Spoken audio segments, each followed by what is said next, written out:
Welcome back. The news in details. President Abdel Fattah al-Sisi on Monday directed to accelerate the digitalization and governance projects of the government in order to make them available for the citizens. This came during the President's meeting with the Prime Minister Mustafa Madbouli and Minister of Communications and Information Technology Amr Talat. Presidential spokesman Bassam Radi said that the meeting is a follow-up on the national projects implemented by the information technology sector. President Abdel Fattah al-Sisi issued on Monday directives to rapidly finalize projects of digital transformation and automation of government services to serve the development process in the country. During a meeting in Cairo with Prime Minister Mustafa Madbouli and Minister of Communications and Information Technology Amr Talat, the President ordered expanding the use of high-speed internet services by spreading the use of fiber optic networks and building more mobile towers to improve services across the nation. The President also issued directives to provide incentives for outstanding students of the Digital Egypt Cups initiative in order to hone their skills in the information technology sector. Sisi also ordered expanding the establishment of creative innovation hubs to offer training activities in various governorates. Talat, for his part, spoke about the educational process at the Egypt University of Informatics and the executive position of the Knowledge City in the new administrative capital. Sisi has directed the speedy completion of the city of the highest technological level. The Minister of Communications offered an overview of work progress in a number of projects which are currently being implemented in the communications and information technology sector. These projects are implemented as part of efforts to upgrade the infrastructure and informatics. The sixth meeting of the Presidents of the African Constitutional and Supreme Courts and the African Constitutional Councils in Cairo concluded on Monday. The head of the Egyptian High Constitutional Court read the final communique detailing the recommendations of the meeting.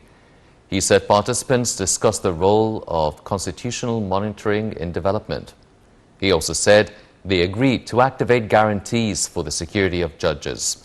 He also said there is an agreement to regard environment protection as a genuine constitutional right. Addressing the closing session, Chairman of the Board of the Commissioners Authority highlighted the importance of judicial cooperation in Africa. He said crimes have become developed and the complexity of laws draw the need for training judges. He said that through the Judicial Scientific Center, countries will be able to cooperate through the internet. The meeting, which saw the participation of 40 African countries, discussed a number of issues including refugees and immigrants and their constitutional rights and guarantees. It also discussed common challenges including development, combating terrorism, protecting wealth and organizing the use of shared natural resources.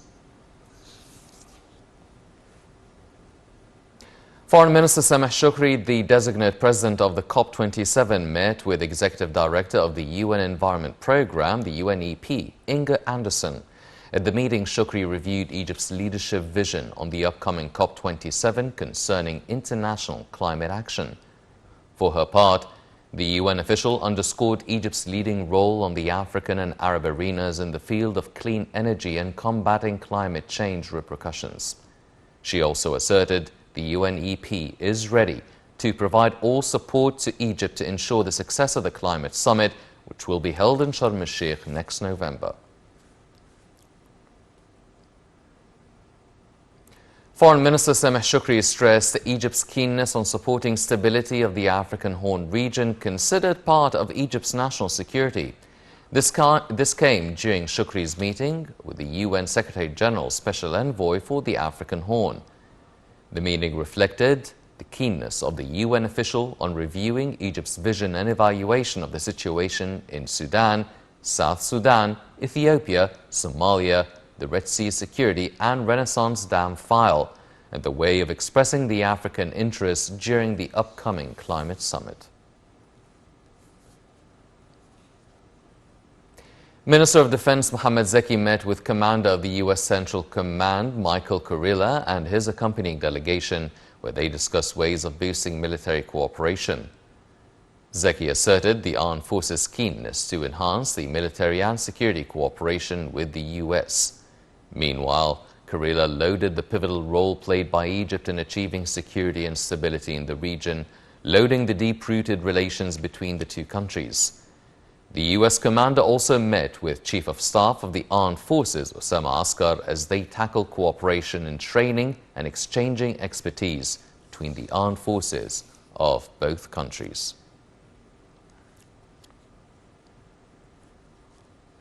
The Interior Ministry hosted the 8th Conference of Human Rights Officials of Arab Interior Ministries, during which they discussed ways of boosting Arab security work in the field of human rights.